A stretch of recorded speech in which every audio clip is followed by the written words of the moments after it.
Hello, everybody. My name is Tanya Taylor Rubinstein, and I am the founder of Story Leader.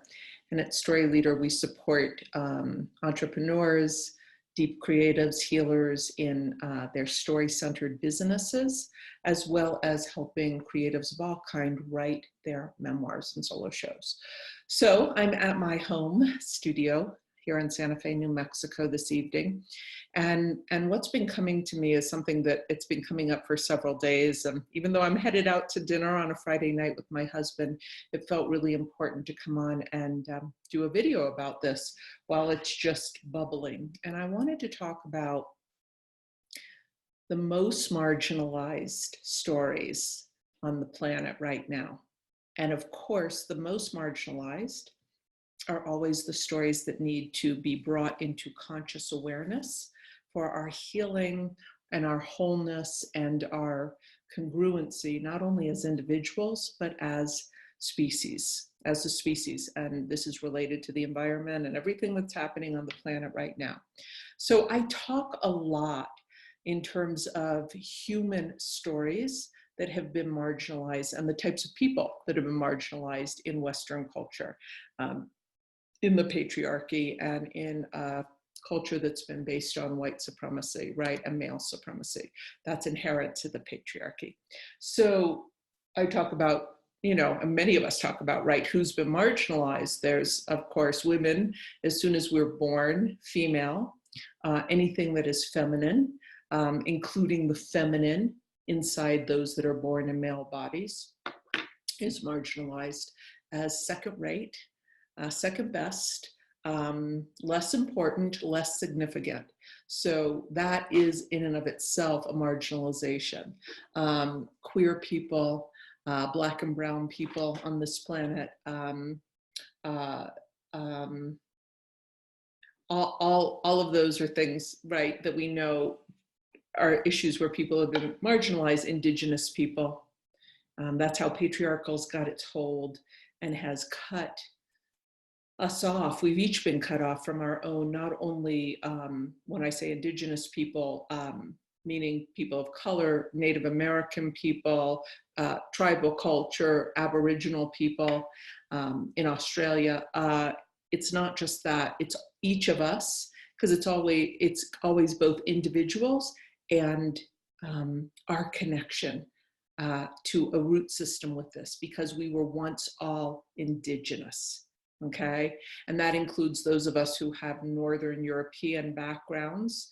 And when we came to America and got enculturated into being white instead of staying connected to any of our indigenous cultures, wherever we were from, and got cut off from that indigenous root system, that aspect of ourselves became marginalized.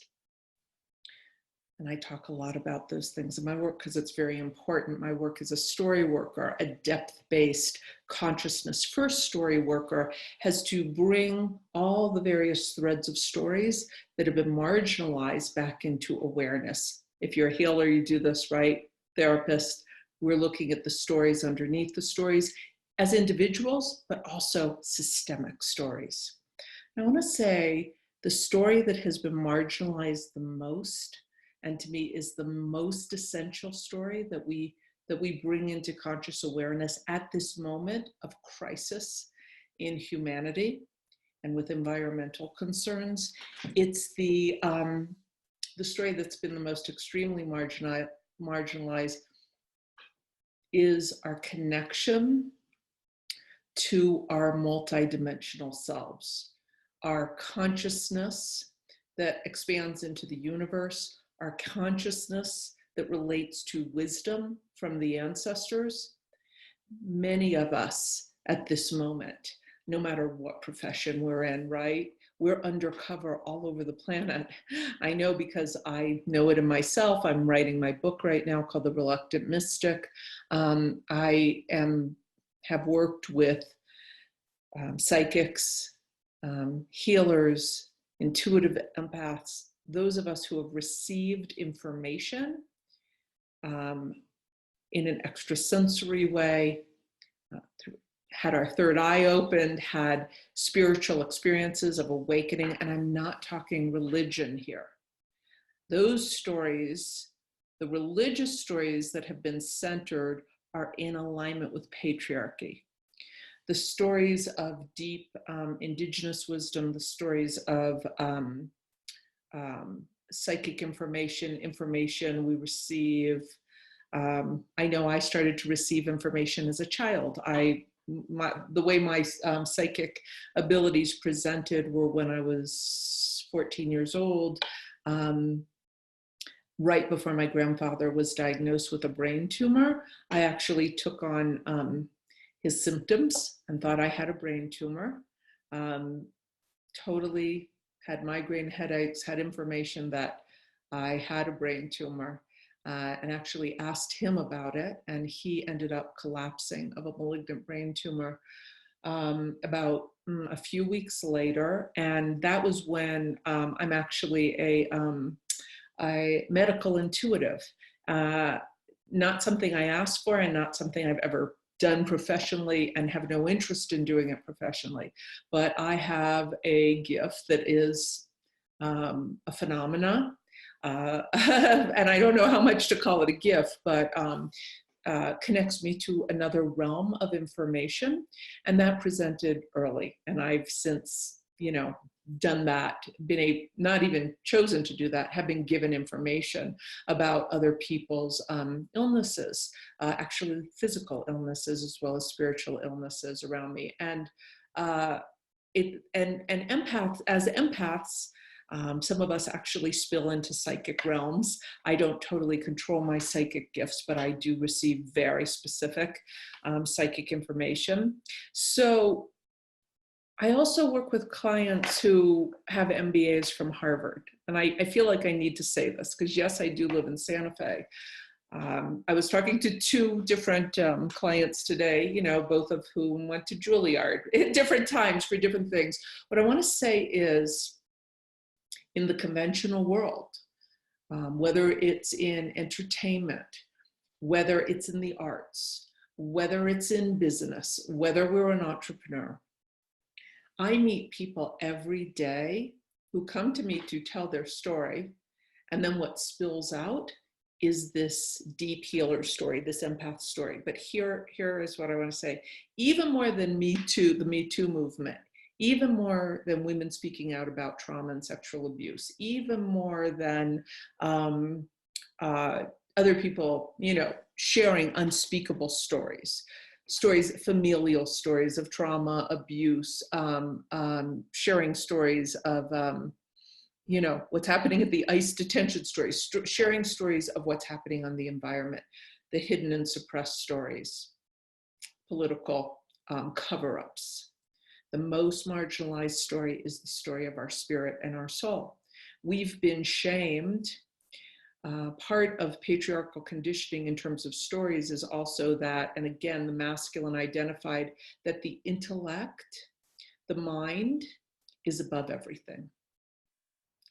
It's kind of okay to be a Buddhist and say you meditate, right? That's sort of gotten integrated, mindfulness, into the culture. It's definitely okay to say you're a Christian. It's definitely okay to say you're religious. But to say you have direct experience of the divine, which doesn't rely on a priest or even being in a temple or, talks, Dharma talks, having some kind of a master or guru, it's still radical. And so most of the people, or not, I don't want to say most of the people, they're amazing people who have leaned into it and done it. I think about Yogananda, think about Andrew Harvey, many incredible mystics, and it is coming out of the closet. And that somebody can be an intellectual like Andrew Harvey and have gone to Harvard and write so deeply about his direct esoteric experiences with the divine directly. And what I want to say is, of course, in a culture that values the male, and I'm talking the inner male, which we all have, and the inner female that we all have. We have to get beyond gender. We all have masculine and feminine characteristics. And when we can bring these two things together, we can actually heal from patriarchal oppression. So it's so important to say that. But in a culture that values the intellect and scientific empirical reasoning over intuition, my black cat, Franklin, perfect timing. My husband calls him the witch's cat. And, but it is so essential and critical in terms of the next step of humanity, that those of us who are gifted as intuitives are in touch with different realms of consciousness. I've gotten a lot of direct messages from my ancestors from other realms and from other realms. You know, I've been I've received information coming through other channels, actually, from Archangel Michael, from a divine feminine presence. And what I want to say is that it's time that we come out of the closet, particularly those of us who aren't doing it in a light way, right? Because I know the New Age shadow, I know the spiritual bypass shadow, where people aren't engaged with their intellect, perhaps, or aren't engaged with current events and what's happening in the world, where there's a total spiritual bypass and it's sort of New Age love and light. I'm not talking about that. I'm talking about those of us who are very integrated and embrace all aspects of our humanity, but are in touch with the divine. This is actually about bringing in higher consciousness, quantum consciousness. If we think about the famous Einstein quote of that the problems created cannot be solved on the level that they've been created on, right? We have to move into a higher consciousness. By coming out of the spiritual closet, if that's part of your story, that is critical to healing the story, the global collective stories right now.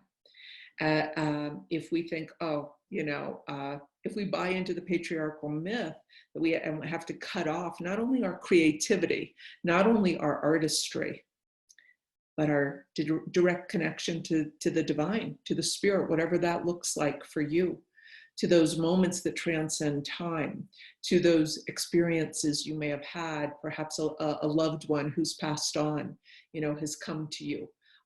Perhaps you've had a near-death experience and went into a different kind of consciousness. Perhaps you're a psychic or an empath, like I am, an intuitive who receives information through the body. Sometimes it's auditory, sometimes it's a mental picture, sometimes it's actually talking with the other side.